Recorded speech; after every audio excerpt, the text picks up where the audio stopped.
ঘরের মাঠ, পরিচিত পরিবেশ, দারুণ বোলিংয়ে ইংল্যান্ডকে ১৪৬ রানে আটকে রাখল শ্রীলঙ্কা। জয়ের আশায় বুঁদ তখন লঙ্কান সমর্থকরা, তবে নিদারুণ ব্যাটিং ব্যর্থতায় সেই জয় অধরা হয়ে থাকল শ্রীলঙ্কার। টি-২০ বিশ্বকাপের সুপার ৮ পর্বে শ্রীলঙ্কাকে উড়িয়ে ৫১ রানে দারুণ জয় পেয়েছে ইংল্যান্ড। আজ পাল্লে-কেলেতে আগে ব্যাট করতে নেমে ইংল্যান্ড ৯ উইকেটে করে ১৪৬ রান। জবাবে লঙ্কান অধিনায়ক দাসুন সানাকা ছাড়া কেউ দাঁড়াতে পারেননি। ১৬.৪ ওভারে মাত্র ৯৫ রানে অল আউট শ্রীলঙ্কা। ব্যাট বলে অলরাউন্ডিং পারফরম্যান্সে ম্যাচসেরার পুরস্কার জেতেন ইংল্যান্ডের উইল জ্যাকস। ১৪ বলে ২১ রান করার পাশাপাশি বল হাতে নেন ৩ উইকেট। সহজ লক্ষ্যে ব্যাট করতে নামা শ্রীলঙ্কা শুরু থেকেই ছিল নাজুক অবস্থায়।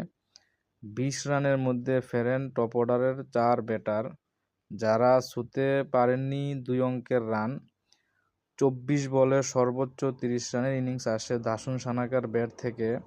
কামিন্ডো মেন্ডিস ১৩, দুনিত বেলালাগে ১০ রান করেন।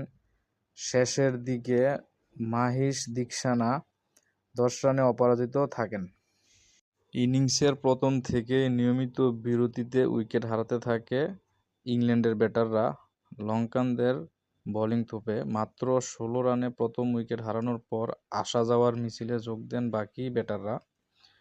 জস বাটলার, টম বেন্টন ও জ্যাকব বেথেলের মতো তারকারা ২ অঙ্কের রানও ছুঁতে পারেননি। সতীর্থদের এমন আসা যাওয়ার মাঝেও এক প্রান্ত আগলে রেখেছিলেন ওপেনার ফিল সল্ট। ১৪.১ ওভার পর্যন্ত ক্রিজে টিকে থেকে ৪০ বলে ৬২ রানের দুর্দান্ত এক ইনিংস খেলেন তিনি।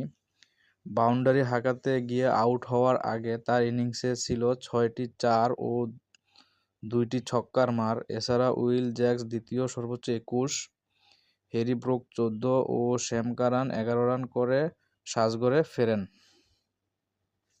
ইনিংসের ১৯তম ওভারের শেষ ২ বলে উইল জ্যাকস ও জোফ্রা আর্চারকে ফিরিয়ে জোড়া আঘাত হানেন দিলশান মাদুসাঙ্কা।